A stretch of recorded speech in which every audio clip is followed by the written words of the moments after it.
Vous connaissez très certainement ces films. Talk to me, damn it, or else I'm gonna throw you in the fire! You stupid bitch, you filthy slut!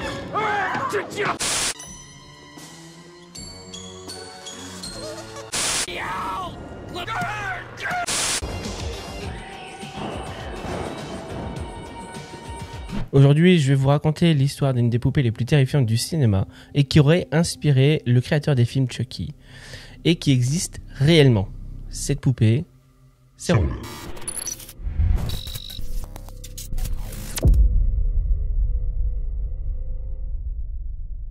Bon, il faut bien un début à cette histoire. Et cette histoire, elle commence en 1906. La famille Otto arrive en Floride et emménage dans une grande maison qui se situe à l'angle des rues Eaton et Simonton de la ville de Key West. C'est une famille aisée, mais qui a la mauvaise réputation de maltraiter ses serviteurs. Ils n'ont qu'un seul enfant, qui a 6 ans. Cet enfant, c'est Robert Eugène Otto. Un jour, la maîtresse de maison tombe sur une des servantes qui pratiquait de la magie noire.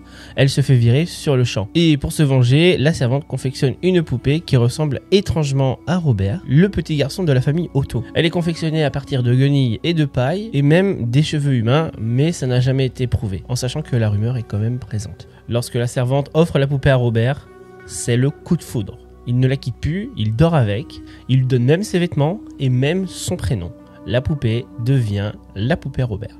Et c'est là que tout va commencer. Et je vous préviens que d'ailleurs c'est à partir de ce moment-là que vous allez détester les poupées. Et la poupée va commencer à prendre beaucoup de place dans la vie du petit garçon, notamment lorsqu'il joue avec dans sa chambre. Il va commencer à lui donner une interaction en faisant répondre sa poupée. Mais un jour, lorsque ses parents passent devant la chambre du jeune Robert, les parents, à travers la porte, entendent une voix beaucoup plus grave, plus rauque, comme celle d'un adulte qui ne correspond pas à celle d'un petit garçon. Là, les parents commencent à douter si la voix provient réellement de leur fils. Et si la voix entendue était celle de Robert. Et c'est là que va commencer le comportement troublant du petit garçon. Notamment un soir où un énorme bruit réveille toute la maison et affole les parents. Et c'est là que la chambre du petit Robert, Paldico, est complètement retournée. Après, du bazar dans une chambre d'enfant, c'est un petit peu normal. Hein. Je fais une petite dédicace à mes enfants. Mais ce qui est bizarre, c'est que Robert nie complètement les faits et accuse sa poupée d'en être le responsable. Arrêtez de me gronder, c'est ma poupée qui a mis le bazar. Je n'ai rien fait. Et ça ne s'arrête pas là. Ça continue au fur et à mesure du temps. Les jouets traînent dans la maison. Donc là, rien d'anormal, encore une fois, pour un enfant. Mais ce sont des jouets complètement mutilés. Là où Robert continue toujours de nier. Mais c'est pas moi, c'est ma poupée. Les parents vont commencer même à douter en remarquant des changements d'expression du visage de la poupée. Et puis, c'est la goutte d'eau. Les voisins qui préviennent les parents en affirmant avoir vu la poupée observer la rue à travers la fenêtre lorsqu'ils étaient absents. C'est décidé. Robert dégage dans le grenier. Les années passent et notre enfant Robert devient adulte, artiste et peintre. Alors je précise enfant, parce que c'est pas la poupée qui est devenue peintre. Il s'est marié avec une femme qui s'appelle Anne et va hériter de la maison de la famille à la suite du décès de ses parents. Et quel est le premier truc que Robert, adulte, va faire une fois qu'il emménage? Il prend un abonnement Netflix. Il file chercher sa poupée qui est enfermée depuis tout ce temps dans le grenier et lui aménage d'ailleurs le grenier comme si c'était une chambre d'enfant. Mais un peu plus tard, Robert, pas la poupée, Robert, le vieux Robert demande à sa femme s'il peut pas installer sa poupée dans une chambre qui lui serait dédiée pour elle toute seule, car celle-ci se plaint du manque de lumière, de fenêtres, car il aimerait observer la rue. Malgré tout, et je sais pas comment il a fait, il a réussi à convaincre sa femme et il installe Robert dans une chambre complètement dédiée à lui. Même si sa femme ne comprenait rien de ce qui se passait entre Robert et Robert. Du moins la poupée Robert. On apprendra plus tard qu'elle a toujours détesté cette poupée. Une fois installée dans sa nouvelle chambre, Robert, du moins la poupée Robert, commence à terrifier les enfants du quartier, qui affirment avoir vu la poupée se déplacer de fenêtre en fenêtre pour les observer. Robert l'humain affirme qu'il n'y est pour rien derrière cette affaire. Mais ça ne s'arrête pas là. Un jour, un plombier part en courant, laissant tout son matériel derrière lui, terrorisé par la poupée qui le suivait partout dans la maison. Il avouera par la suite avoir entendu des voix et des rires démoniaques émaner de la poupée. Même les amis du peintre, Robert, il faut que je précise à chaque fois, parce que c'est vrai que Robert ont été témoins de faits étranges. Il certifiait que la poupée changeait d'expression de son visage et les suivait d'un regard avec beaucoup de haine et de mépris. 1970. Robert tombe malade.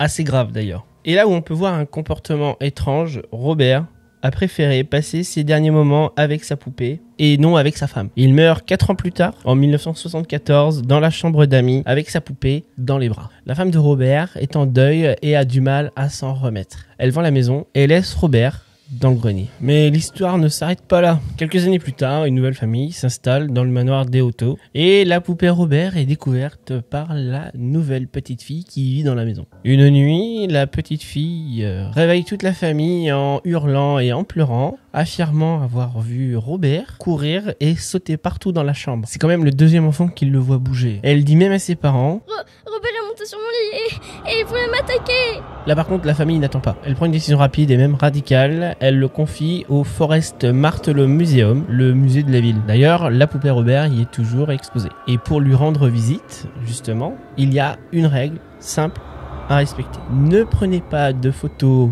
de Robert sans le lui avoir demandé avant. Vous pourriez être maudit et le regretter par la suite. Il continue même de recevoir des lettres d'excuses que la conservatrice et les gardiens lui lisent chaque jour. Pour le manoir des Otto, c'est devenu un hôtel-restaurant, mais lui aussi est tenté. Beaucoup de clients ont été témoins de portes qui s'ouvrent et qui se claquent toutes seules. Ils affirment même avoir vu la silhouette d'une femme se promener dans la maison, qui pourrait être Anne, la femme de Robert, l'humain. Et elle entrait, entre guillemets, la maison pour vous protéger de l'esprit de la poupée Robert. On l'aurait aperçu descendre les escaliers qui mènent au grenier. Suite à ça, le propriétaire du restaurant-hôtel décide de le revendre et d'en faire un musée. Encore un musée. On vous a menti. D'ailleurs, c'est le titre de la miniature. Mais pourquoi on vous a menti? Déjà, contrairement à ce qu'on peut penser, cette histoire n'a pas du tout inspiré le scénariste du film, du moins le créateur Don Mancini, pour faire sa série de films Chucky. Il avoue s'être inspiré des poupées My Buddy dans les années 80, un jouet populaire de la marque Hasbro. Mais comme il n'avait pas les droits sur ce type de poupée, il en a acheté une et il l'a donnée à son superviseur des effets visuels, Kevin Yeager, et de la modifier en conséquence pour qu'on la reconnaisse pas trop. Et il va l'appeler Chucky. Concernant le côté poupée tueuse, il s'inspire beaucoup, et il l'a beaucoup dit dans les interviews, s'être inspiré d'un épisode de The Twilight Zone, Living Doll. Une poupée tueuse, plus tournée à la façon d'Alfred Hitchcock. Malgré tout ça, j'ai quand même une question que je me pose. Pourquoi les poupées, jolies ou non, celles qu'on offre à nos enfants, nous font-elles si peur ? Eh bien cela remonte à l'Antiquité, parce qu'on utilisait des poupées de paille ou de cire lors de rituels, de cérémonies ou de prières qui étaient censées représenter des divinités ou des personnes décédées qui nous étaient chères, mais aussi elles pouvaient représenter des créatures ou des démons qu'on jetait au feu pour conjurer le sort. Ce sont d'ailleurs les ancêtres des poupées vaudou, dans lesquelles on enfonce des épingles pour faire mal à un ennemi. Mais même sans ce contexte historique, les poupées font peur car c'est la représentation d'un être humain dans un corps inanimé. Et cela nous met tout simplement en relation face à la mort. La journaliste Lisa Rodriguez McRobbie, excellent accent anglais, disait que bien que nous sachions que les poupées ne sont pas censées être une menace, voir un visage qui ressemble à celui d'un être humain mais qui n'en est pas un perturbe notre instinct. Ce phénomène est quand même connu aussi dans le monde de la robotique sous le nom de Uncanny Valley, ou la vallée de l'étrange en français. Ce réalisme dans une poupée ou un robot, mais à laquelle il manque ce petit quelque chose de naturel, nous met mal à l'aise. Au final, faire peur avec une poupée c'est presque trop facile, et Chucky le fait très bien, toutes les autres aussi d'ailleurs. Après, ce qui me fascine aussi dans cette histoire, c'est le lien qu'avait développé Robert avec sa poupée, cette obsession qu'il l'avait coupée de sa famille et même du monde. Donc si on pouvait se poser une dernière question, c'est est-ce qu'il aimait vraiment sa poupée ou l'entité qui était dedans? Pour continuer dans le thème des films d'horreur, je vous invite à regarder cette vidéo où j'ai compilé pour vous 10 films adaptés de faits réels. 10 films d'horreur adaptés de faits réels. Moi, pendant ce temps-là, je vais aller cramer toutes les poupées de ma fille. C'était Emma de T, et je vous dis à très bientôt pour une nouvelle vidéo. Salut!